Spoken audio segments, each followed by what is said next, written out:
या ठिकाणचं नाव आहे बिठूर. कानपूर वरनं खूपच जवळ आहे. इथे जे आहे हे वाल्मिकी मुनींचं आश्रम आहे. वाल्मिकी मुनींच्या आश्रममध्ये सीतादेवी राहिली खूप वर्ष आणि इथेच लव आणि कुश यांचा जन्म पण झालेला आहे. आणि इथेच वाल्मिकी मुनींना नारद मुनींचं दर्शन झालं. नारद मुनींनी वाल्मिकींना सांगितलं की तुम्ही रामायणची रचना करा. आणि ब्रह्माजी साक्षात इथे आले वाल्मिकी मुनींना भेटायला आणि त्यांनी ब्रह्माजींनी वाल्मिकी मुनींना आत्मपूर्ण दर्शन दिलं की रामायणमध्ये काय होणार आहे.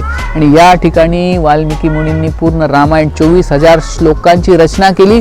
आणि हे रामायण लव आणि कुश यांना सांगितलं. लव कुशनी एकदा ऐकलं हे रामायण आणि कंठस्थ केलं आणि सगळ्या ठिकाणी जाऊन सगळ्यांना ते ऐकवत होते. शेवटी पृथ्वीमध्ये गेली सीतादेवी.